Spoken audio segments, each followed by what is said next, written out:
ज्ञानतिमिरान्धस्य ज्ञानाञ्जनशलाकया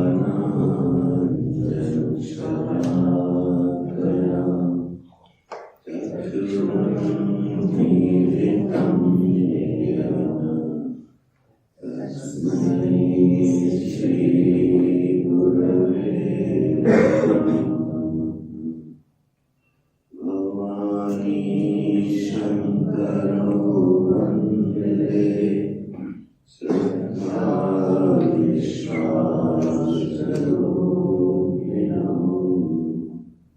याभ्यां विना पश्यन्ति सिद्धार्थान्तस्तमीश्वरम्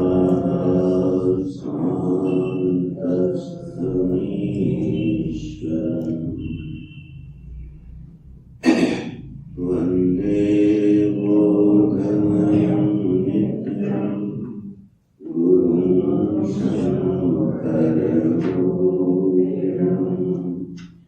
यमाश्रितो हि वक्रोऽपि सर्वत्र वन्द्यते। ॐ सच्चिदानन्दस्वरूपाय परमात्मने नमः। ॐ श्री सद्गुरुचरणकमलेभ्यो नमः। अखण्डं सच्चिदानन्दम्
जीवन का जो परम लक्ष्य है, मनुष्य जीवन का जो सर्वोत्कृष्ट लक्ष्य हो सकता है, वह है अपने आप को समझना, ईश्वर के स्वरूप को समझना और जगत के स्वरूप को समझना।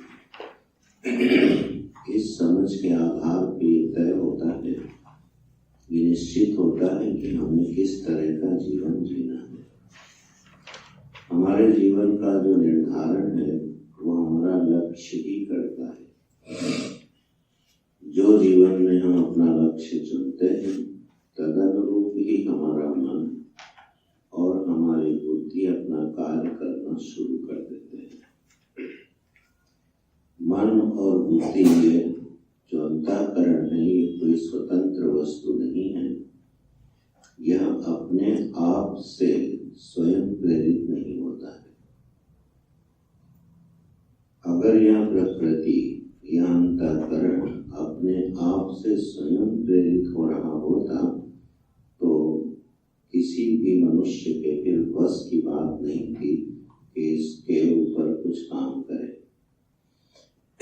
स्वभाव से अगर ये प्रेरित होता रहता तो इसका न तो नियंत्रण संभव था, न इसमें कोई परिवर्तन संभव था।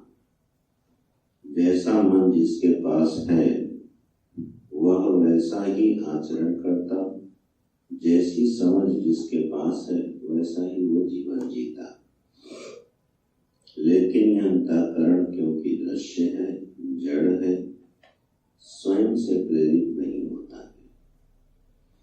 जिसकी सत्ता से सत्तावान होकर ये मन और बुद्धि अपना कार्य करती हैं, ये अंतःकरण, ये शरीर, ये इंद्रियां, ये जगत, ये व्यवहार, ये जीवन, जिसकी सत्ता से सत्तावान होकर अपना कार्य कर रहा है, उसी को पहचानना मनुष्य के जीवन का लक्ष्य होता है।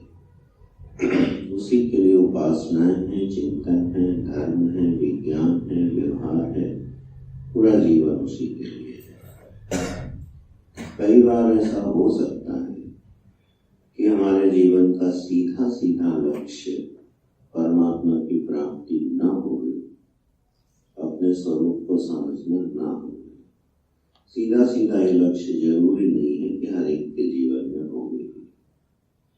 बहुत सारे काम करने को बाकी रहते हैं, बहुत सारी जीवन की योजनाएं रहती हैं, हमें कुछ बनना होता है, कुछ पाना होता है, कुछ संभालना होता है, कुछ कर्तव्य होते हैं, हमें पूरा करना होता है, जीवन की एक यात्रा होती है। तो सभी लोग जो है, हर मनुष्य के जीवन में एक अवान्तर लक्ष्य तो होता ही है, अपने अपने संस्कार और परिस्थिति के अनुसार। लेकिन जब विचार का अवसर मिल जाए, सत्संग का अवसर मिल जाए, शास्त्र का संबंध मिल जाए, तो जीवन में प्रकाश होता है, बुद्धि के सामने एक नया आयाम खुलता है और फिर एक लक्ष्य का निर्धारण होता है। और इसमें सबसे सुविधाजनक बात यह है, सभी मनुष्यों के लिए, मनुष्य मात्र के लिए, कि वो कुछ भी करे, उसके जीवन के अवान्तर लक्ष्य कुछ भी हो, लेकिन सबका विनियोग अपने मुख्य लक्ष्य में किया जा सकता है। ये कला जो सीख लेता है वो बहुत जल्दी अपने इस जीवन का उपयोग कर लेता है। जो भी प्राप्त हमको परिस्थिति है, जो शरीर प्राप्त है, जो परिवार प्राप्त है, जो समाज प्राप्त है, जो हमको जीवन में चुनौतियां हैं, हमको कुछ करना है, पाना है, वो ठीक है, वो सभी के जीवन में हमेशा रहेगा। लेकिन अगर इन सबका विनियोग, सबका संबंध मुख्य लक्ष्य के साथ जोड़ दिया जाए, तो समझो अपनी गीता को जीना सीख लिया। गीता जी की यही सबसे बड़ी विशेषता दिखाई देती है कि वो हर मनुष्य को कि उसके मुख्य लक्ष्य की ओर प्रेरित कर देती है। जैसे छोटी छोटी गलियां जो हैं, छोटी छोटी जो सड़कें हैं, हर गांव से निकलती हैं, छोटे छोटे शहरों से होती हुई अंत में राजमार्ग पर मिल जाती है और वह राजमार्ग फिर अपने गंतव्य तक ले जाने वाला होता है। इसी तरह जीवन के सारे व्यवहार उस राजमार्ग से जुड़ जाते हैं और लक्ष्य तक पहुंचा देते हैं। अभी हम लोग जिस ग्रंथ का अध्ययन कर रहे हैं, ये राजमार्ग है। इस मार्ग तक पहुंचना है, मंजिल नहीं कह रहा हूं, मार्ग कह रहा हूं। इस राजमार्ग तक पहुंचना है जो हमको अपने मुख्य लक्ष्य की ओर ले जाएंगे। तो यह जो राजमार्ग है, चिंतन का मार्ग है, ध्यान का मार्ग है, इसकी तरफ हमको मुड़ना चाहिए, इसका अभ्यास करना चाहिए। अगर अवसर मिलता है तो इसके लिए भी समय देना चाहिए, इसका अभ्यास करना चाहिए। यह जो वेदांत प्रस्थान है, वेदांत दर्शन है, ये जीवन का अंतिम दर्शन होता है। ये सबसे आखिरी समझ जीवन की दे देता है, इसीलिए इसका नाम वेदांत है। वेदों के द्वारा जो लिया गया अंतिम निर्णय है, उसका नाम वेदांत होता है। तो इसी पर हम लोग कुछ चर्चा कर रहे हैं। इसका एक बड़ा प्रमुख विषय आचार्य ने उठाया है, ध्यान, समाधि। यह जो ध्यानाभ्यास है, इसके बारे में कुछ मोटी मोटी बातें समझ लेनी चाहिए कि जो ध्यान होता है उसका प्रारूप क्या होता है। तो ध्यान से पहले जो धारणा आदि आती थोड़ा काम करना चाहिए। और फिर ये जो ध्यान है, जब हम ध्यान में प्रवेश करें तो पहले ये निश्चित होना चाहिए कि हमारी ध्येय वस्तु क्या है, किसका हम ध्यान कर रहे हैं। ध्येय वस्तु हमारे मानव प्रभु हैं और हम भगवान का ध्यान कर रहे हैं, तो हम भगवान का ध्यान किस रूप में करेंगे? ध्येय वस्तु अगर हमारा ईश्वर है तो हमारे सामने उनका उपलब्ध स्वरूप क्या है? क्योंकि जो ध्येय है वो ज्ञात होना चाहिए, अज्ञात का ध्यान नहीं होता। और ध्येय अगर ज्ञात है तो उसका ध्यान क्यों किया जाए? ईश्वर को अगर हम जानते ही हैं तो उसका ध्यान करने की जरूरत क्या है? नहीं जानते हैं तो ध्यान करें कैसे? तो ध्येय वस्तु जो होती है वह जब पहले बुद्धि से जानी जाती है, उसके बाद उसका हमारे जीवन में संबंध है। उस संबंध की अनुभूति कराने के लिए ध्यान की प्रक्रिया होती है। जो हमारी ध्येय वस्तु है, उस ध्येय वस्तु के साथ हमारा संबंध क्या है, उस संबंध की जो अनुभूति है वो ध्यान का फल होती है। तो मानो हमारी ध्येय वस्तु क्या है? प्रभु है। अब क्या अंश में मैं उनका ध्यान कर रहा हूं कि हम उनके गुणों का ध्यान कर रहे हैं। मान लो तो गुण ध्येय हो गए कि परमात्मा जो है, ईश्वर जो है, वो सबकी रक्षा करता है। जो ईश्वर के आश्रय में रहता है, ईश्वर उसका योगक्षेम वहन करता है। अब ये सब क्या है? ईश्वर के गुण हैं। अब इनको अपने ध्यान का विषय कैसे बनाओगे? ये ध्यान का विषय ऐसे बनेंगे कि हमारा ध्येय क्या हुआ कि ईश्वर योगक्षेम का वहन करता है। बोले ये तो वाक्य हो गया, इसको ध्यान कैसे करें? इसको बहुत सावधानी से सजा लेना मन में। जब किसी रूप पर, किसी व्यक्ति पर, माने किसी विषय पर एकाकार वृत्ति बनाई जाती है तो वह एकाग्रता होती है, वो धारणा होती है। ध्यान का अर्थ होता है चिंतन। ध्यान शब्द जिस धातु से बनता है उसका अर्थ क्या होता है? चिंतन। तो ध्यान और एकाग्रता में इस बिल्कुल फर्क कर लेना। मान लो मैं भगवान का, उनके रूप का ध्यान कर रहा हूँ, उनके धाम का स्मरण कर रहा हूँ, ठीक है ना? तो ये जो है धारणा हो गई, ठीक है। वृंदावन कैसा था भगवान के समय में और उन्होंने क्या लीला करी वो हमने सुनी, और उसके बाद हम आंख बंद करके बैठे और अपने मन में वृंदावन को ले आए। जो हमने सुना, भगवान ऐसे ऐसे लीला करते थे, ऐसे माखन चुराते थे, ऐसे गौचारण करते थे, और आपने सुना और अपने मन में ले आए, ठीक है। तो यहाँ जो ध्येय वस्तु है, इस ध्येय वस्तु की हमने क्या की? अपने हृदय में धारण कर दिया। यही धारणा ध्यान का बन जाती है। ध्येय वस्तु जो है वह परमात्मा, वो लीलाधारी, वो लीला करते हैं, ठीक है। वो जो लीलाधारी कृष्ण हैं, जिनकी लीलाओं का मैं स्मरण कर रहा हूं, उनका हमारे साथ क्या संबंध है? जैसे ही उस संबंध पर आपकी दृष्टि जाएगी वो ध्यान हो जाएगा। बड़ा बारीक सा इसमें परिवर्तन होता है। तो हम अपने दृष्टांत पर लौटते हैं कि मानो हमने सुना कि परमात्मा सबका योगक्षेम वहन करता है।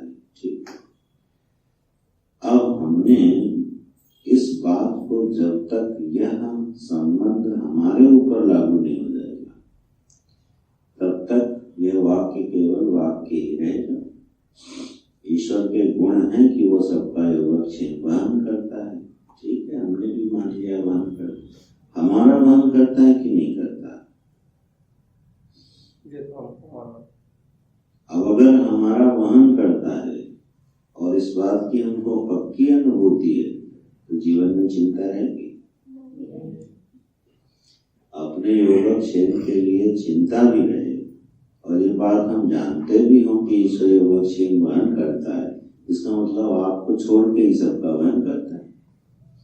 अगर हमारा भी वहन कर रहा है तो फिर हमें किस बात की चिंता है? इसका मतलब क्या होगा? वो ध्येय हो गया। क्या ध्येय हो गया? भगवान का ये गुण। अब गुण का कभी ध्यान किया? गुण का ध्येय जैसे ही बनेगा, अब हमने जीवन के उन अनुभवों पर विचार करना शुरू किया, अपने संबंध को प्रगाढ़ किया, प्रार्थना करी और परीक्षण से सिद्ध हो गया कि हमारा योगक्षेम भी वहन हो गया, तो ध्येय का ध्यान पूरा हो गया। ठीक है, तो परमात्मा का गुण भी ध्येय बनता है, उनका रूप भी ध्येय बनता है, उनकी लीला भी ध्येय बनती है। तो कभी वो धारणा बन जाती है और कभी ध्यान बन जाती है। ध्यान, क्योंकि वेदांत में चिंतन को ध्यान कहते हैं। ठीक है, तो जब लीला चिंतन करने लगे तो भी ध्यान की श्रेणी में आ जाता है, लेकिन उसमें बड़े बारीक अंतर है। तो ध्येय वस्तु हमारी क्या है, पहले ये निश्चित होना चाहिए। जब भी हम ध्यान करने बैठे, मान लो जब कर रहे हैं, भगवान का नाम ले रहे हैं, उस समय हमारा ध्येय क्या है? माने किस चीज पर हम फोकस कर रहे हैं, ध्यान किस पे दे रहे हैं? नाम की ध्वनि पर दे रहे हैं। ठीक है, या उस नाम से हमने माना कि इस नाम में ही भगवान की मूर्ति शामिल है और ये नाम ही भगवान की मूर्ति है, इस नाम के सहारे भगवान हृदय में आ रहे हैं। अभी चिंतन करना होगा कि नहीं? नाम के आश्रय से जब चिंतन होगा तो ध्येय हो जाएगा। ठीक है, और इसीलिए महर्षि पतंजलि ने क्या सूत्र लिखा? तज्जप तदर्थ भावनम। जो ओंकार का जप है वो क्या है? बोले उसके अर्थ की भावना करना, इसका नाम है जप। ओम ओम ओम ओम ओम ओम ये रिपीट करना जप। योग सूत्र में जप नहीं है। तो भगवान के नाम को लेना और फिर उस पर चिंतन कर लेना तो ध्येय हो जाता है। तो नाम का आश्रय लेकर के भगवान के किसी गुण का, किसी रूप का, किसी प्रकाश का, अपनी किसी प्रार्थना का संबंध उसके साथ जोड़ देना और नाम जप करते करते उसका अनुभव कर लेना।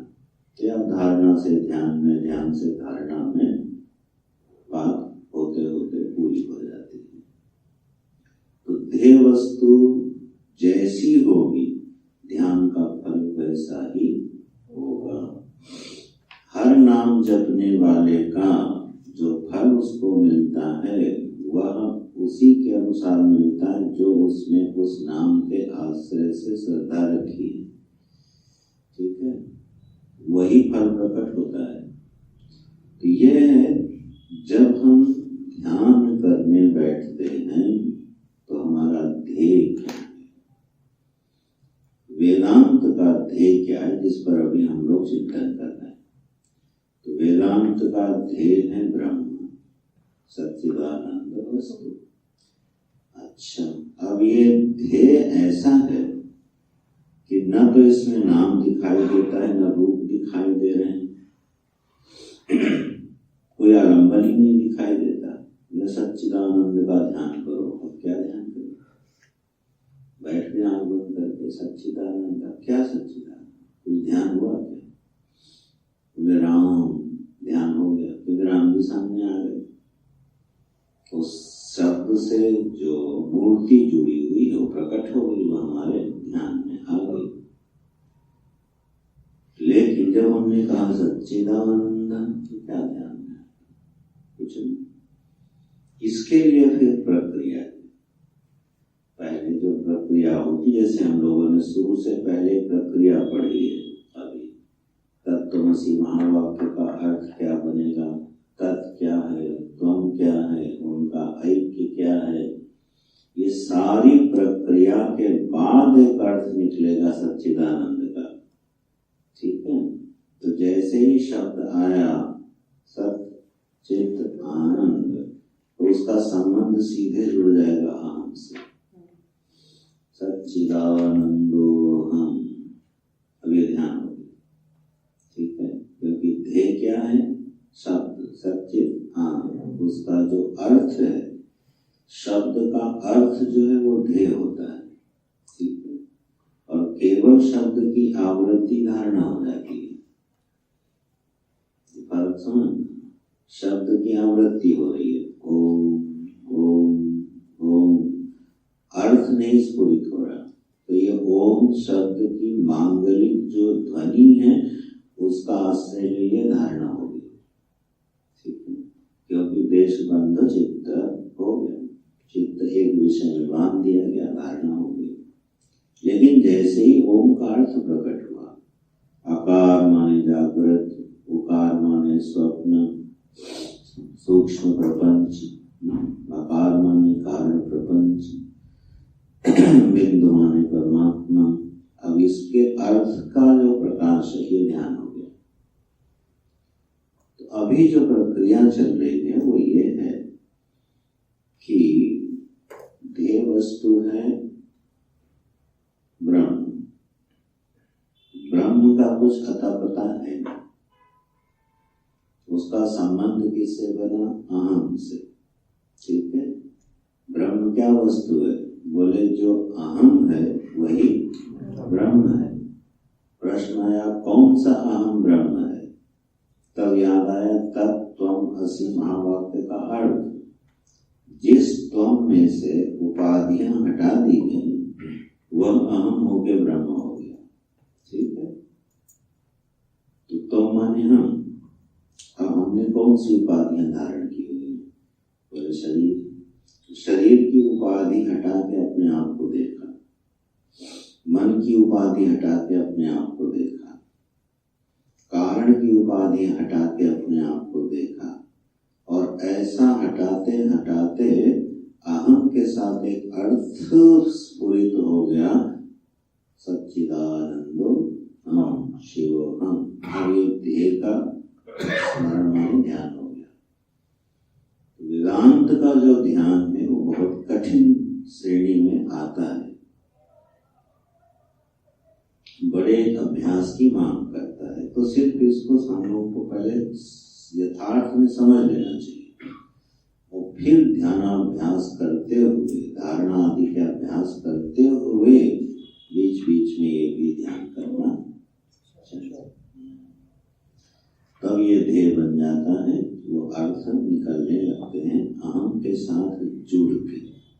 सोहम शिवोहम, गुरु जी स्पष्ट बोलते थे ये जो शब्द हैं, ये मंत्र जो हैं, ये जपने के मंत्र नहीं। सोहम आदि मंत्र जो है ये जपार्थ है, ध्यानार्थ। ठीक है, कृष्ण राम ओम रंग रामाय नमः, ये जपार्थ हो गया। लेकिन ओम, ठीक है, ये जपार्थ तब है जब ध्यानार्थ हो जाए। अच्छा, तो कभी इस तरह से ध्यान करने की कोशिश करनी चाहिए, और ये ध्यान जब चलता है तुरंत अपना फल देता है, उसी काल में विशेष फल देता है जिस काल में ध्यान हो रहा है। ठीक है, ये बड़ा अद्भुत ध्यान होता है। जैसे मान लो मैं दुखी हूँ, ठीक है, बैठे हमने सोचा अच्छा मैं दुखी तो हूँ, हाँ समय मुझे दुखानुभूति हो रही है। बैठ गए, दुख पर ही चिंतन करने लगे। अच्छा, ये दुखानुभूति हो रही, क्यों हो रही है? कारण मिला, कारण मिल गया। अच्छा, इसकी वजह से दुख हो रहा है, ठीक। इसकी वजह से दुख हो रहा है कि इसमें ममता या अहंकार की वजह से दुख हो रहा है? तो निर्णय क्या निकलेगा कि कोई भी वस्तु कभी दुख सुख देती नहीं। मेरी जो गलत संबंध है उससे, वही हमारे दुख का कारण बनते हैं। वस्तु कभी सुख और दुख देती नहीं, हमारी मान्यता ही हमको दुख और सुख देती है। जैसे मान लो मैंने अपनी मान्यता बनाई कि मैं बड़ा विद्वान हूँ, ये मान्यता हो गई। किसी सभा में गए और आपको कहा गया कि ये बड़े मूर्ख हैं, उनको कुछ नहीं आता, तो अब बताओ दुख होगा कि नहीं होगा? क्यों होगा दुख? अपनी मान्यता बना दी विद्वान। क्योंकि मैंने अपनी क्या बनाई? मान्यता बनाई कि मैं विद्वान हूँ। उसके साथ दूसरी मान्यता क्या जुड़ेगी? ये बात पहचानी जानी चाहिए कि मैं विद्वान हूँ। अब अगर किसी ने नहीं पहचाना तो क्या होगा? दुख हो गया, ठीक। अच्छा, उन्हीं विद्वान के साथ उनका चेला जा रहा है, ठीक, उसको कोई फर्क पड़ेगा? उसको किसी ने मूर्ख कह भी दिया तो भाई हम तो मूर्ख हैं, उसे कोई फर्क पड़ेगा नहीं, क्योंकि उसने कोई मान्यता। मान अपमान एक ऐसा विषय है जो कभी चिंतन करोगे, ध्यान रखना, ये ध्यान हो गया। ध्यान का मतलब सिर्फ ये मत समझना कि आंख बंद करके सांस टांग के, ठीक, गले से ऊपर चढ़ा के तो कहीं टिमटिमाना है। वो धारणाएं हैं और बहुत जरूरी है, नहीं तो उनका आचार्य यहाँ उल्लेख नहीं करते। धारणा सदे बिना ध्यान सदता नहीं है। यम नियम आसन आदि के बिना जीवन में कोई सौंदर्य नहीं आता। लेकिन अभी क्योंकि हमारा विषय ध्यान है, इसलिए उसी पर बात करेंगे। तो उस समय क्या होता है, यह देखो हमने सब चिंतन किया और जब ये सिद्ध कर हो गया मन में, अरे यार हमारी मान्यता की वजह से हमको दुख हो रहा है, तो मान अपमान का कारण व्यक्ति बना कि हमारी मान्यता, और ये सिद्ध होते हम अपनी मान्यता खत्म कर दी। अरे छोड़, कोई हमको मूर्ख कहे विद्वान कहे उसकी मर्जी, ठीक। आप निश्चित हो गए कि नहीं हो गए? अपमान का दुख खत्म हो गया कि नहीं हो गया? परम पूज्य महाराज जी माने खंडानंद स्वामी जी महाराज, वृंदावन वाले, सदी के महान विद्वान, बोलते थे अगर चित्त में द्वेष आ जाए तो उसका साधन जो है जप नहीं है, ध्यान भी नहीं, समाधि भी नहीं। समाधि लगा बैठे रहो, ध्यान करते रहो, जप करते रहो, द्वेष मिटेगा। वो तो हंसा के समझा देते थे, बोलते थे मेडिकल स्टोर में आलू लेने जाओगे तो मेरे लिए क्या? जिस रोग के लिए जो दवाई है वही दवाई काम आएगी ना। अब कोई दवाई बहुत कीमती हो और हो पेट दर्द की, और आपको हो रहा हो खारिश खुजली की बीमारी हो और दवाई बहुत कीमती हो, तो आप क्या कहोगे? यार ये कीमत वाली दवाई खा लेते हैं तो उससे ठीक होगा, रोग बढ़ जाएगा, ठीक है। तो नहीं, हमने सुना वेदांत का ध्यान तो बड़ा सर्वोत्कृष्ट ध्यान है, ठीक है, और करने बैठ गए, बीमारी कुछ और है, बोले द्वेष मिटा देंगे। द्वेष नाम का जो मानो एक रोग आया चित्त में, तो उसकी औषधि क्या है? बोले उसकी औषधि है सर्वात्म भाव का चिंतन। जिससे हम द्वेष कर रहे हैं उसमें भी परमात्मा प्रकट है, क्योंकि वही ईश्वर समस्त प्राणियों के रूप में अपने को अभिव्यक्त करता है। जो मुझसे द्वेष कर रहा है या मैं जिससे द्वेष कर रहा हूँ, वहां पर भी परमात्मा की उपलब्धि हो रही है। ये चिंतन जब प्रगाढ़ होगा तो सर्वात्म भाव के सिद्ध होते ही क्या हो जाएगा? द्वेष खत्म। बाकी आप जब करके देख लो द्वेष खत्म हो जाए। तो ऐसे ही जीवन में संशय हो जाए तो संशय का निवारण किससे होगा? समाधि लगाने से? कभी नहीं होगा। सती जी को संशय हुआ ना? और उनका संशय कैसे मिटा? कथा सुनने से। देह भी चली गई, शरीर भी बदल गया, जगदम्बा हो गई, पार्वती देवी के रूप में अवतरित भी हो गई, भगवान का पुनः सानिध्य भी प्राप्त कर लिया, लेकिन संशय मिटा था क्या? नहीं मिटा। फिर वही संशय उपस्थित हो गया। देह बदल गई, इतनी तपस्याएं कर ली, लेकिन संशय नहीं मिटा। क्यों? संशय को मिटाने का उपाय क्या है? विचार, श्रवण, कथा। तो इसलिए जब हम ध्यान करने बैठते हैं तो ये पक्का पहले बता दें हमारी देह वस्तु क्या है, और मैं भिन्न भिन्न प्रकार की धारणाएं करके अपने मन को, अपने अंतःकरण को निर्मल कर रहा हूं, तो फल मिलेगा। अंतःकरण निर्मल होगा, शक्तिशाली होगा, दिव्य अनुभूतियां होंगी, जीवन संयमित होगा, सारे फल मिल जाएंगे किससे? धारणा करने से, है ना। फिर आना इस वेदांत के ध्येय पर कि ये ब्रह्म वस्तु क्या है।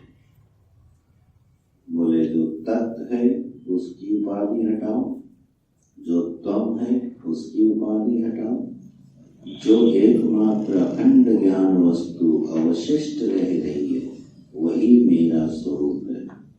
वो अजन्मा है, अविनाशी है, निर्विकार है, ठीक है, कालातीत है, देशातीत है, गुणातीत है, शोक मोह से अत्यंत निवृत्त है, माया से कभी उसका स्पर्श नहीं हुआ।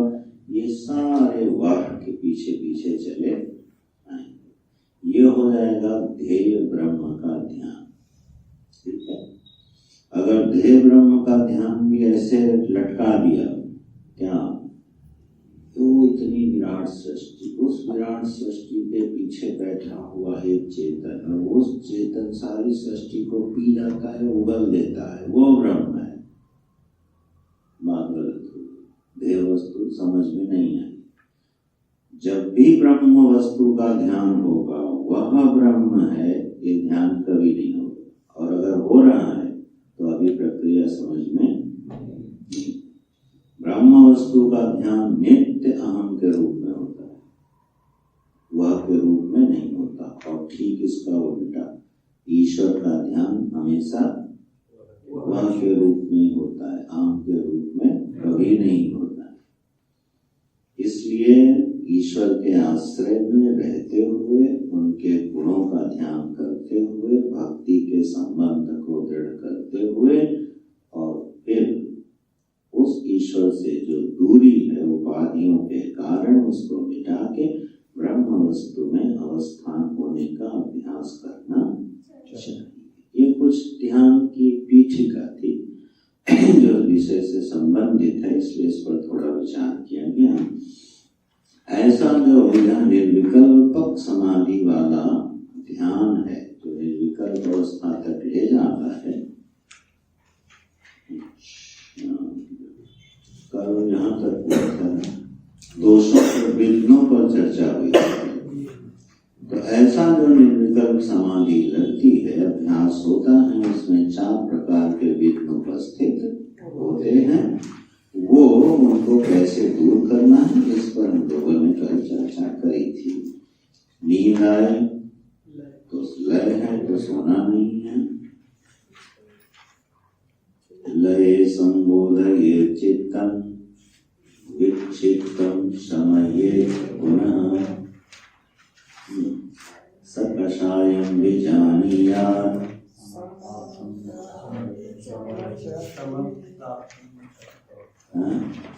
समप्राप्तं न चालयेत्। मैंने सोचा था किसी ने प्रयास कर लिया होगा, क्या तो होगा किसी ने, क्योंकि जब श्लोक हम लोगों को पढ़ाया गया था तो उसी दिन याद हो गया था, इतना सुंदर था ये, ठीक है। समप्राप्तं निवारण। सम प्राप्तम चालयत का मतलब है कि जिस समय निवात स्थित दीप की तरह हमारे चित्त को एक अखंड काराकारिक वृत्ति मिल जाए, फिर उस समय फिर उसको कोई शब्द या कोई विषय नहीं देना चाहिए। उसी में बिल्कुल स्थिर होके टिक के बैठ के उसमें लीन हो जाना चाहिए। उस समय फिर कोई नया शब्द नहीं देना। जब तक सविकल्पक समाधि है तब तक उसको शब्दानुविद्ध समाधि देते रहो। शब्द उसके अर्थों के साथ मन को देते रहो और उसको स्वानुभूत करते रहो। और जब लय बन जाए, धारा बन जाए, स्थिर हो जाए, उस समय उसको शब्द देना बंद कर दो। वो है क्षमा प्राप्तम न चालयत। हमारे रसास्वादन जब होने लगे तो असंग होकर बैठ जाओ और फिर आगे की प्रक्रिया होने दो। आगे की प्रक्रिया हम लोग नहीं करते, वो भगवान करते। ठीक है, यहीं तक मनुष्य का पुरुषार्थ है ध्यान में। ठीक, इसके बाद मनुष्य का पुरुषार्थ खत्म हो जाता है। फिर इसके बाद जो करेंगे वो कौन करेंगे? भगवान ही करेंगे। वो ईश्वर की कृपा है। अगर इसके संबंध में श्लोक सुना दे तो आनंद आ जाए। 10वें अध्याय में गीता जी के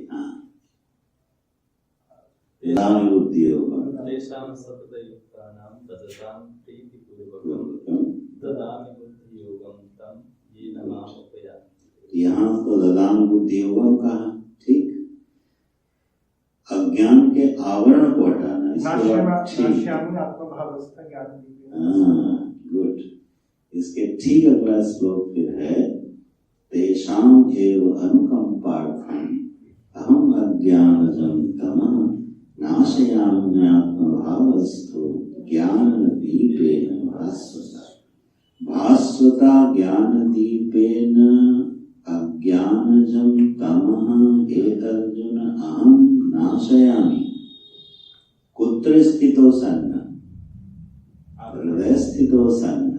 आत्मभावस्था बिल्कुल मैच, परफेक्ट मैच करता है। वो जो अखंडाकाराकारित चित्त वृत्ति बन गई वो भास्वता ज्ञान दीपेन है। ठीक, यहाँ तक मनुष्य पुरुषार्थ कर सकता है, उसमें भी भगवान की कृपा चाहिए। इसलिए ददामि बुद्धि योगम था, मैं तुमको ऐसी बुद्धि दूंगा कि तुम ऐसी वृत्ति बना सको, क्योंकि वृत्ति भी भगवान की कृपा से बनती नहीं है। तो वो भगवत कृपा से वृत्ति बनती है। फिर कहते हैं उसी ज्ञान भास्वता ज्ञान दीपेन से मैं क्या करूंगा? तुम्हारे अज्ञान को नष्ट कर दूंगा। तो देखो अज्ञान का निवारकत्व कहाँ रखा भगवान ने? अपने पास। क्योंकि अगर हम अपने प्रयास से अज्ञान का निवारण करेंगे तो जानते हो क्या होगा? मैं ज्ञानी हूं का अभिमान अवश्य आएगा।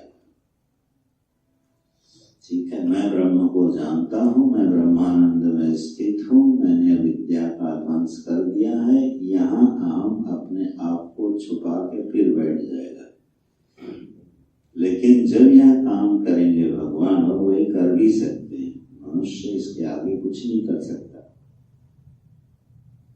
अस्तु, तो यह जो अखंडाकाराकारित वृत्ति है, इसी का जो निर्माण है, इसी का नाम वेदांत का ध्यान है।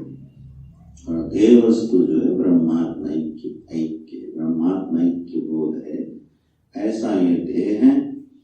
यह ध्यान जब सध जाता है, निर्विकल्पक समाधि प्राप्त हो जाती है, अज्ञान का ध्वंस हो जाता है, तब उस व्यक्ति को दुनिया क्या बोलती है? जीवन मुक्त। ठीक, अब जिसको दुनिया जीवन मुक्त बोलती है उसका लक्षण बताना है, लक्षण बताना है। चलो पाठ कर दो 278 पेज पे। अथ जीवन मुक्त लक्षण उच्यते। जीवन मुक्तो नाम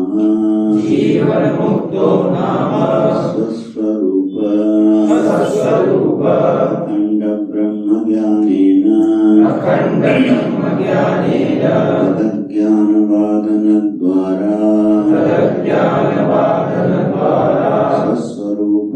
स्वस्वरूपाखण्ड ब्रह्मणि साक्षात्कृते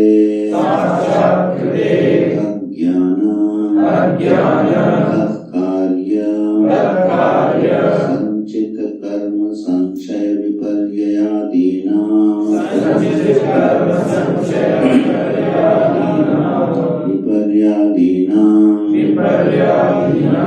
अपिबाधितत्वात् अखिल बंध रहितो ब्रह्मनिष्ठः विद्यते हृदय ग्रंथिः छिद्यन्ते सर्व संशयाः क्षीयन्ते चास्य कर्माणि तस्मिन् दृष्टे परावरे इत्यादि श्रुतेः। इसकी क्यों नहीं बनी? विद्यते हृदय ग्रंथिः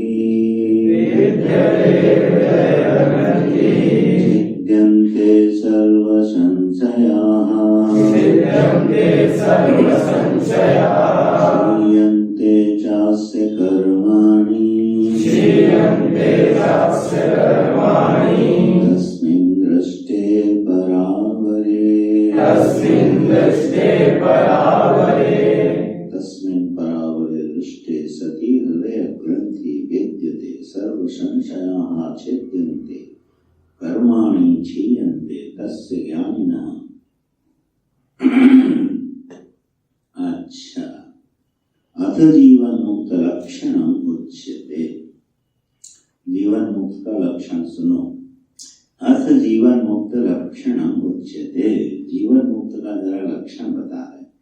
बोले जीवन मुक्त का लक्षण शास्त्र में क्यों बताया जाता है? कि गीता जी के भाष्य में भगवान भाष्यकार ने बताया। जब भी शास्त्र जीवन मुक्त का लक्षण बताते हैं तो साधक को प्रेरित करने के लिए और वह गुणों का अभ्यास करने के लिए बताया जाता है। जब हम जीवन मुक्त के बारे में सुनते हैं तब हमको भी, हमारी बुद्धि को भी लगता है कि ये लक्षण हमें भी होने चाहिए। यत्न पूर्वक साधक को इन लक्षणों को अपने में आधान करना चाहिए। अथ जीवन मुक्त लक्षण उच्यते, तो इसलिए जीवन मुक्त के लक्षण बताए जाते हैं कि वो हमको प्रेरित करते हैं। अच्छा, जीवन मुक्त ऐसा होता है, जीवन मुक्त ऐसा होता है, तो साधक जो है फिर उसको धारण करता है, आनंदित होता है ना। तो इसलिए बताया जाते हैं। तो बोले और कोई दूसरा प्रयोजन भी हो सकता है क्या? बोले दूसरा नकारात्मक प्रयोजन ये हो सकता है कि ये लक्षण जान के अब हम दूसरे में देखने लगे। सामने गए, जिससे मिले उससे मिले, लौटे, बोले सर्टिफिकेट दे दिया, ये जीवन मुक्त नहीं है। किसी को सर्टिफिकेट दे दिए ये जीवन मुक्त हैं। तो ये जो सर्टिफिकेट देने की प्रक्रिया है ना, इसलिए जीवन मुक्त के लक्षण नहीं सुने जाते कि सामने वाले में तौलने लगे जाके। ये स्वयं में इसका अवलोकन किया जाता है। सामने वाले के बारे में अपनी मान्यता बनानी चाहिए। कब? दो तरह की मान्यता बनानी चाहिए। या तो हमारा श्रद्धेय है तो जो कर रहा है सब ठीक है, ठीक, जिस पे हमारी श्रद्धा हो जाए, इसके बाद वो जो करे वो ठीक है, तब तो लाभ हो जाता है। और नहीं तो अगर परीक्षण करना है तो पहले परीक्षण कर ले, और ना जमे तो फिर क्या कहे, चलो हम भगवान की कृपा से दूसरे को देखते हैं, उसकी निंदा न करे, लक्षण घटा के निंदा ना करे। तो श्रद्धा एक ऐसी वृत्ति है जो अपने श्रद्धे में कभी दोष नहीं देखती और अगर श्रद्धे में दोष दिखाई दे गया तो समझो श्रद्धा हल्की है, हल्की वाली श्रद्धा है। ठीक है ना। जैसे हनुमान जी को राम जी में कभी कोई दोष दिखाई नहीं दिया, ना उनके आचरण में ना व्यवहार में। अब राम जी ने जानकी जी का त्याग कर दिया। ठीक, आज भी आधा हिंदू समाज इसमें राम जी को लपेटता है, ये राम जी ने ठीक नहीं। श्रद्धा है राम जी में, लेकिन ये काम राम जी ने ठीक किया नहीं। तो ये फिर वैसी श्रद्धा, वो स्तर की श्रद्धा नहीं है।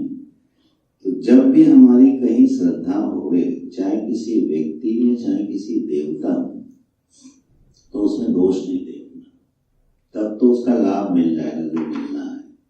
और अगर दोष दिखने लगे तो चुपचाप वहां से विदा हो जाना। उस दोष को निंदा में ना बदलना कभी, जीवन भर सुखी रहोगे। दोष को महापुरुष, कोई भी महापुरुष हो और आपको लगे कि महापुरुष नहीं है हमारी दृष्टि में, तो उसकी निंदा ना करना, उसे दूर हट जाना, बस। ये सबसे सरलतम सुंदर उपाय है।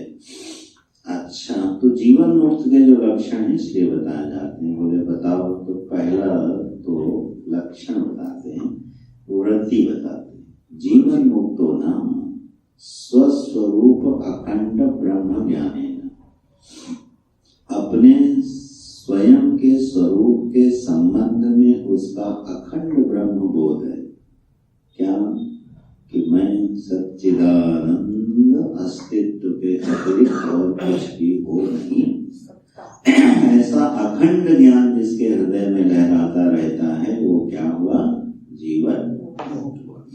कदाचित कस्मिन काले अपि भी उसको ये नहीं होता कि मैं शोकग्रस्त हूँ, मोहग्रस्त हूँ, संशयग्रस्त हूँ, जन्मा हूँ, मरना है। ये सारे प्रत्यय जिसके समाप्त हो जाते हैं। स्वस्वरूप अखंड ब्रह्म ज्ञान है ना, ऐसा उसका अखंड ना खंडित होने वाला ब्रह्मात्म की जो ज्ञान है, उसके द्वारा तद अज्ञान बाधन द्वारा, वो अज्ञान का बाध करके स्वस्वरूप अखंड ब्रह्मणि साक्षात्कृते, अपने स्वरूप में, देखो बार बार शब्द का प्रयोग कर रहे हैं, स्वस्वरूप स्वस्वरूप, क्योंकि ब्रह्म का बोध अन्य स्वरूप से नहीं होता है।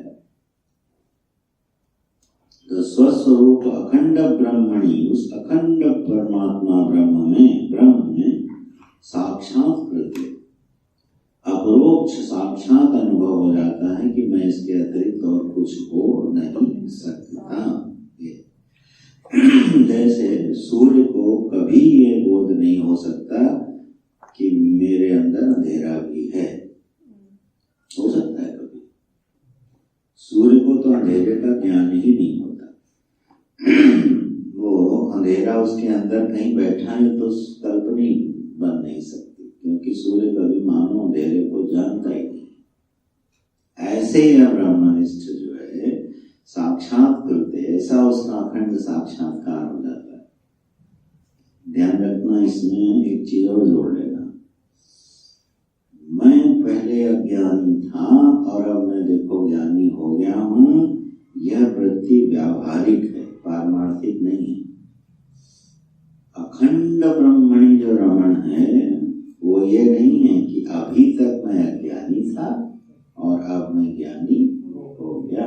ये व्यावहारिक सत्य है, व्यवहार्य वाक्य है, पारमार्थिक वाक्य नहीं है। अगर ऐसा है तो कहीं गलती है समझने में। जैसे सूरज कभी कहेगा अभी तक मैं अंधेरे को जानता था और अब मैं कभी अंधेरे को नहीं जानूंगा, ऐसा बोलेगा सूरज कभी? नहीं ना।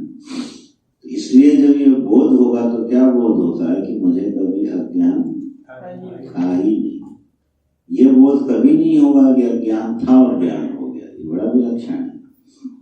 तो साक्षात करते अज्ञान, बोले कुछ घटता भी है क्या? बोले हाँ, तत्कार्य, अज्ञान का जो कार्य है, संचित कर्म संशय विपर्य आदि नाम अभिबाधितत्वात्, फिर उसके संचित कर्म नष्ट हो जाते हैं, जीवन के सारे संशय नष्ट हो जाते हैं, सारे विपर्य नष्ट हो जाते हैं। विपर्य माने होता है रस्सी में सब। हाँ, विपरीत वृत्ति। योग सूत्र में विपर्य की क्या परिभाषा है? मिथ्या ज्ञान अतः रूप प्रतिष्ठा। ठीक, हाँ ठीक। विकल्प जो वृत्ति है वो है शब्द ज्ञानानुपाती वस्तु शून्य विकल्प। तो विपर्य वृत्ति, विपर्य का अर्थ होता है विपरीत भाव। तो जो विपरीत भाव है, देह में हूँ, मन में हूँ, बुद्धि में हूँ, ठीक है, ये मेरा है, ये मैं हूँ, ये सारे विपरीत भाव है। इन विपर्यों से और आदि नाम आदि और भी जोड़ लिए, इससे संबंधित जितनी भी वृत्तियां हैं बाधितत्व क्या होती हैं? बाधित हो जाती। एक शब्द क्योंकि पारिभाषिक है, बाधितत्वात् बोला है, नष्टत्वात् नहीं बोला। ठीक है ना? बाधित हो जाती है और नष्ट हो जाती है, इसमें अंतर है ना? बाधित मतलब रोकना। बाधित मतलब रोकना। बाधित माने रोकना रहता है, ये लोक भाषा का अर्थ है, बिल्कुल पारिभाषिक शब्द है। बाधित होना, इसको समझ लेते हैं।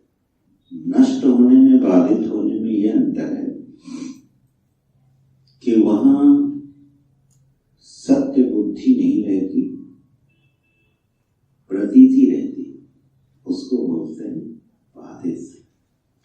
जहां सत्यत्व बुद्धि का निवारण हो जाए और प्रतीति का निवारण ना हो, जैसे आकाश नीला है। अब आकाश नीला है, जब हमने देखा, चलो और दूसरा दृष्टांत ले लो, पृथ्वी स्थिर है, ठीक। अब ये ज्ञान बाधित हो गया कि पृथ्वी स्थिर नहीं है, पृथ्वी घूम रही है, ये ज्ञान हो गया ना। पृथ्वी गतिशील है, लेकिन बोध क्या हो रहा है? प्रतीति क्या हो रही है? प्रतीति हो रही है उसके स्थिर होने की, और ज्ञान हो रहा है उसके गमन का। तो इस वृत्ति को क्या बोलेंगे? बाधित हो गया। जहां पर सत्यत्व की बुद्धि का स्थापना हो जाए और उसमें मिथ्या बुद्धि की प्रतीति हो जाए, और वो उसमें सत्यत्व बुद्धि नष्ट हो जाए।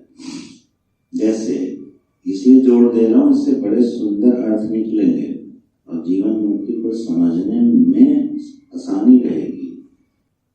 जैसे मैं और मेरा, ये भाव है, मैं हूं और ये मेरा है, ठीक है। यहां वृत्ति अज्ञानी के पास भी है और ज्ञानी के पास भी है, ठीक। नष्टत्वात् अगर लिख देते तो ज्ञानोपरांत क्या होता? मैं और मेरा वृत्ति नष्ट हो जानी चाहिए, और अगर नष्ट हो गई तो शरीर बचेगा, व्यवहार बचेगा। फिर व्यवहार की सिद्धि ज्ञानी के शरीर से नहीं कर पाओगे। तो ज्ञान होने का मतलब है निकल लो, साधारण भाषा में। जब ज्ञान होगा तो इसका अर्थ क्या हो जाएगा? मैंने शरीर छोड़ तभी ज्ञान, ऐसा बहुत लोग मानते भी। खैर, तो बाधित शब्द बहुत विशिष्ट शब्द है और बहुत मदद करेगा। यह जैसे, और दृष्टांत है बच्चा, नाटक का एक दृष्टांत है। एक व्यक्ति है, रावण का अभिनय कर रहा है, ठीक है।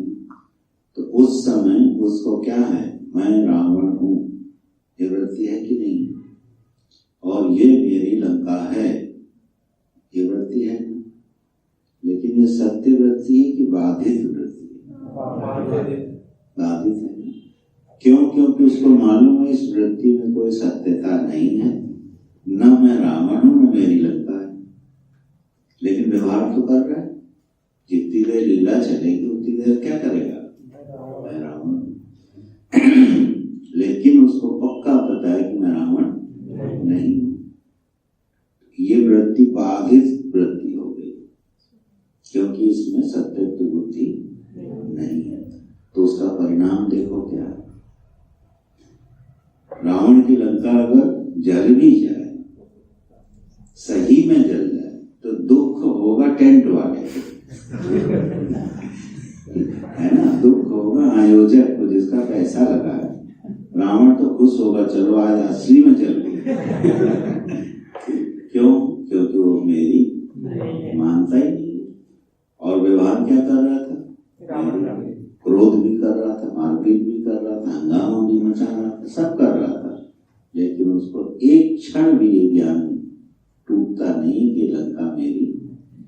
ज्ञानी इसी तरह क्या करता है, ये शरीर मेरा नहीं है, ठीक है, और ये जगत भी मेरा ना, मैं किसी का हूं और ना कोई मेरा है, ठीक।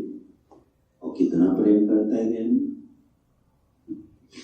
संत लोग प्रेम करते ही नहीं करते। तो अगर वो सीधे सीधे बोल दें, क्या देखो तुम मेरे नहीं और मैं तुम्हारा नहीं, आओ अब तुम बैठो, तो पहले ही टूट गया सब, ठीक है ना। तो वो प्रेम भी कर लेता है, जगत को अपना भी मान लेता है, व्यवहार भी कर लेता है, लेकिन उसको मालूम है यहाँ कोई किसी का होता, कोई संबंध बनता ही नहीं। और इसलिए अगर उसका मेरा नष्ट हो जाए, दिखाने के लिए वो भले रो दे, ठीक, लेकिन जैसे ही अपने कमरे में बैठेगा हंसेगा, क्योंकि उसे कोई दुख नहीं है, किसी चीज के नष्ट होने का कोई दुख नहीं है, क्योंकि वो मेरा है। इस बात का जो दृष्टांत महाभारत में आता है, जनक जी का सुना है ना, नमे दह्यति किंचन। जनक जी बैठे हैं, चलो पूरी कथा सुना देता। सत्संग हो रहा है, ऋषि मुनि भी आए हुए हैं, संत भगवान विश्वामित्र जी संभवतः सत्संग कर रहे हैं। तो क्या हुआ, एक दिन राजा जनक जो है विलंब से आए, तो विश्वामित्र जी ने सत्संग शुरू नहीं किया, प्रतीक्षा करते रहे। तो जो ऋषि मुनि बैठे थे उनको बड़ा खराब लगा, अच्छा नहीं लगा। बोले हमारे गुरु जी भी देखो राजा के थोड़ा अधीन हो गए, राजा की प्रतीक्षा कर रहे हैं, सत्संग शुरू नहीं किए। तो उनके मन में थोड़ी अश्रद्धा हो गई अपने गुरु के लिए, ये भी राजा के भाई देखो चापलूस हैं। अच्छी बात है, गुरु जी ने समझ लिया कि इन लोगों के मन में अश्रद्धा हो गई। फिर कुछ दिन बीत गए, अब राजा जनक आए, सब सत्संग चल रहा है, वेदांत की बढ़िया चर्चा हो रही है। गुरु जी ने अपने योग बल से जो है मिथिला में आग लगा दी। ऐसा लगने लगा चारों तरफ आग लग गई, तो हल्ला मच गया, आग लग गई, आग लग गई। जैसे ही हल्ला मचा, जितने ऋषि मुनि बैठे थे सब वहां से भागे और अपना अपना लुटिया कमंडल कुटिया से निकालने लगे, सुरक्षित करने लगे। राजा जनक वैसे ही बैठे गए। स्वामित्र ने पूछा तुम क्यों नहीं उठे? बोले नमे दह्यति किंचना मिथिलायां दह्यति। मिथिला में सब कुछ जल जाए तो जलने दे, इस राजा जनक का क्या जलता है। निश्चिंत बैठे रहे। सब लोग जब लौट के आए और ये दृश्य देखा तो लज्जित हुए। तो फिर उन्होंने जो योग बल से अग्नि का दर्शन कराया था वो शांत कर दिया। बोले मैं इसलिए प्रतीक्षा कर रहा था कि ये हमारा योग के शिष्य है, ठीक। अस्तु, तो देखो मिथिला जल रही है, लेकिन राजा जनक को कोई प्रभाव। लेकिन वही राजा जनक जब जानकी जी का विवाह नहीं हो रहा तो कितना विलाप करते। इस भूमि में कोई वीर नहीं है जो अजगों को तोड़ सके, कितना विलाप करते। लेकिन असल में वो रोग नहीं। ये जो लीला दर्शन होता है, आपको खूब इसके दृष्टांत मिलेंगे, गीता जी में इसके सिद्धांत मिलेंगे। भगवान की लीलाओं में जगह जगह दर्शन होगा। महापुरुषों के अंतरंग जीवन में जब रहोगे तब दर्शन होगा कि इनके हृदय में तो कुछ होता है ही नहीं, अकंप हृदय रहता है। ये है जीवन मुक्त का लक्षण। इसलिए यहाँ शब्द प्रयोग किया बाधितत्व। बाधित होने से क्या होगा, जीवन भी चलता रहेगा, व्यवहार भी चलता रहेगा, रोना धोना छुड़ना गाना भी चलता रहेगा। जगत अपने ढंग से ऐसे ही चलता रहेगा, लेकिन उसके हृदय में कुछ भी चलेगा नहीं। ये बड़ा सुंदर लक्षण आचार्य ने उठाया जीवन मुक्त का। बहुत सुंदर लक्षण उठाया है। विपर्ययादि नाम अपि बाधितत्वात् अखिल बंध रहितो ब्रह्म निष्ठ। बाध और बाधित शब्द में रहता है। हाँ, नहीं, एक ये बाध की भाववाचक संज्ञा बाधित बन जाती है। ठीक है, उसका बाध हो गया, उससे बाधित अनुवृत्ति बन गई। ठीक है, अर्थ एक ही। जगत का बाध हो गया, ठीक, और बाध होने से बाधित वृत्ति बन गई, इसलिए वो बाधित शब्द आया। तो बाधितत्वात् ऐसी एक निर्मल दृष्टि के साथ वो रहता है। तो बोले अच्छा, इसका लक्षण बताया किस लिए? बोले इसका कैसे ध्यान करना चाहिए? बोले जब हमारे पर्स में से 100 रुपया गिर जाए और हृदय धक से करे गया और दुखी हो जाए, तो 2 मिनट के लिए राजा जनक का ध्यान करे, याद करे। नमे दह्यति किंचन, ध्यान है तो याद गया सो गया। ठीक, खोज लो, रिपोर्ट भी लिखाया हो, सब कर लो, हंगामा मचा लो, लेकिन अंदर से क्या गया? जिसने दिया था वो ये ध्यान है। हृदय अगर अकंपित रह गया तो समझो ज्ञान सदने लगा, है ना? तो ऐसे इसका अभ्यास किया जाता है। जब दुख आए, कुछ पीड़ा आए, कोई मित्र छोड़ के चला जाए, बड़ा दुख होता है, वियोग हो जाए, संयोग वियोग तो होता ही है, इसमें क्या है ना? हो जन्मों जन्मों से हो रहा है, एक बार और हो गया तो क्या फर्क पड़ गया, तो नौटंकी चली रही है। ये ध्यान हो गया। मैं बार बार इसलिए जोर दे रहा हूँ, हम लोगों के मन में ध्यान शब्द का अर्थ बैठा पड़ा है कि बस केवल वो धारणा है, उसको अवश्य करना है, वो नहीं करना, उसके बिना ही सदेगा नहीं। ध्यान माने होता है अपने जीवन को निरंतर निहारना, वो ध्यान। हर प्रतिक्रिया को निहारना, हर घटना को निहारना, अपने दुर्गुणों को निहारना, गुणों को निहारना, अभिमान को देखना, ये सब ध्यान कोटि में आते हैं। ऐसा ध्यानाभ्यासी जब व्यक्ति होता है तो धीरे धीरे शांत, गंभीर, निर्मल, प्रसन्न और जीवन मुक्ति की ओर बढ़ जाता है। ये बड़ा सुंदर लक्षण लिया। बाधितत्वात् अखिल बंध रहता ब्रह्मनिष्ठ, और श्रुति भी ले आए। विद्यते हृदय ग्रंथिः छेद्यन्ते सर्व संशयाः क्षीयन्ते चास्य कर्माणि तस्मिन् दृष्टे परावरे। सारे हृदय की ग्रंथियां भिन्न हो जाती, छिन्न भिन्न हो जाती। क्या है? अविद्या, काम और कर्म। अज्ञान है, जीवन में ढेरों कामनाएं हैं, उसके अनुसार कर्म है, फिर भोग है, फिर फल है, फिर संस्कार है, फिर कर्म है, फिर भोग है, फिर संस्कार है। इसी का नाम है अविद्या, काम, कर्म ग्रंथि। ये हृदय की ग्रंथि भिद जाती है। सारे संशय छिद्यन्ते, टूट फूट जाते, कोई प्रश्न फिर रहता नहीं। इसका ये मतलब नहीं है आप परसों गुरुवार को कोई प्रश्न ही नहीं करेगा। क्यों प्रश्न नहीं कर रहे हो? सर्व संशया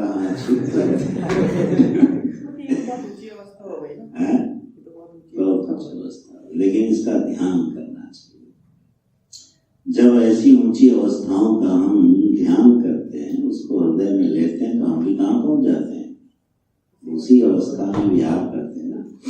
छोटी मोटी चीजों को क्या ध्यान करना है यार? ध्यान करे तो जीवन मुक्तों की रहनी का ध्यान करे, उनके हृदय का ध्यान करे, तो हमारा भी चित्त उसी में विहार करेगा। सर्व संशयाः छिद्यन्ते, सारे संशय टूट फूट गए। क्षीयन्ते चास्य कर्माणि अस्य ज्ञानिनः, उस ज्ञानी के सारे कर्म नष्ट हो जाते। कोई कोई उसका फल भोगने के लिए बचता नहीं, प्रारब्ध से चलता रहता है। समझने समझाने के लिए तस्मिन दृष्टि बराबर है, उसकी दृष्टि में पर अवर हो जाता है, अवर पर हो जाता है, मानव कार्य कारण भेद मिट जाता है। ठीक है, उसकी कैसी निर्मल दृष्टि होती है, कोई कारण नहीं, कोई कार्य नहीं, कोई छोटा नहीं, कोई बड़ा नहीं, कोई है नहीं, कोई उपाधि नहीं, कोई ऊंचा नहीं, कोई नीचा नहीं, सारी दृष्टियां खत्म। तस्मिन दृष्टि परावरे, पर ही अवर हो जाता है। ऐसा जीवन मुक्त का बड़ा सुंदर लक्षण आचार्य ने यहाँ पर दिया, इसका ध्यान करना चाहिए। ये है ध्यान। हाँ, अविद्या, काम, कर्म, भोग, संस्कार, फिर अविद्या। अच्छा, इसका क्रम सजाना हम तो जल्दी में खींच दिए थे। अविद्या, अविद्या से जन्म लेती है कामना। जब अपने स्वरूप का ज्ञान होता है तभी इच्छाएं जन्म लेती हैं, फिर वो कामनाएं कर्म करवाती हैं। ठीक, कर्म से उसका फल आता है, फल से उसका भोग होता है, भोग से उसके संस्कार पड़ते हैं। संस्कार किससे पड़ते हैं? भोग से। अब सुख का जो भोग जिससे हुआ उसमें राग, और जिस वस्तु से दुख की प्राप्ति उससे ये संस्कार पड़ते। यही संस्कार फिर कामना बनाएंगे। क्या कामना बनाएंगे? जहां से सुख आया था उसको फिर बटोरो, और जहां से दुख आया था उसको दूर फेंको। ये पुनः कामना को जन्म देंगे। क्या? संस्कार। और ये चक्र चल जाएगा, ऐसे घूमता रहता है। अविद्या का चक्र फिर से नहीं। अविद्या तो शाश्वत है, नैसर्गिक। अविद्या के आश्रय में यस, गुड। अविद्या तो नैसर्गिक सिद्ध है। अविद्या से जो कामना उत्पन्न हुई वहां से चक्र प्रारंभ है, और इस पूरे चक्र का कारण क्या है? अविद्या।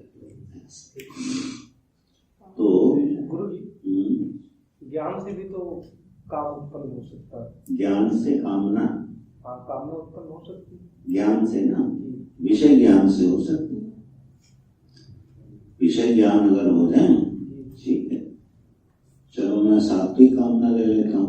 ये विषय ज्ञान हो जाए कि हरिद्वार में एक ब्रह्मनिष्ठ संत आए हुए हैं और बढ़िया दिव्य सत्संग चल रहा है, ज्ञान हुआ। इस विषय के ज्ञान से कामना हो गई, मैं भी जाता हूँ दर्शन करने। इस कामना का जन्म कहाँ से हुआ? विषय ज्ञान से। तो विषय ज्ञान से कामना का जन्म होता है, ईश्वर ज्ञान से कामना शिथिल होती है, और ब्रह्म ज्ञान से कामना नष्ट होती है। तो ज्ञान किसका हो रहा है ये देखना पड़ेगा। विषय ज्ञान से भी तो हमें सुख और दुख मिल सकता मिलता है। तो विषय ज्ञान हम प्रेरक ही होता है, सुख का और दुख का, राग और वो कामना भी बढ़ाता है, राग द्वेष भी बढ़ाता है। लेकिन वो उसमें जोड़ लेना विषय ज्ञान। ठीक है, हाँ बेटा बोलो। बराबरी का अर्थ बताया, वो समझ नहीं आया। हाँ, वो बेटा तस्मिन दृष्टि, उसकी दृष्टि में, तस्मिन दृष्टि सती ऐसे तो है ना, उस दृष्टि में पर जो है और अवर, पर माने होता है कारण और अवर माने होता है कार्य। तो उसकी दृष्टि में कार्य और कारण का भेद मिट जाता है।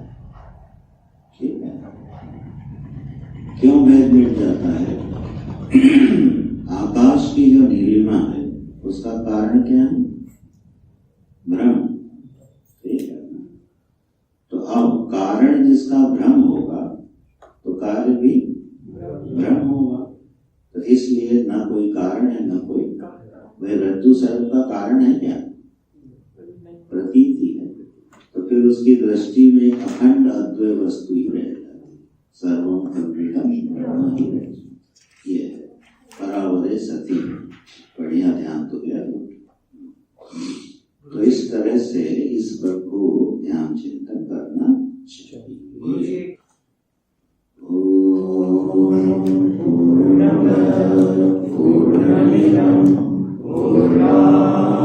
पूर्णमुदच्यते पूर्णस्य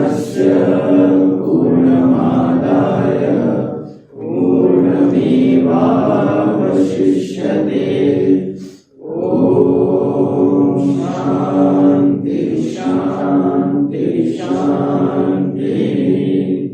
हरि ओम श्री गुरुभ्यो नमः। हरि ओम।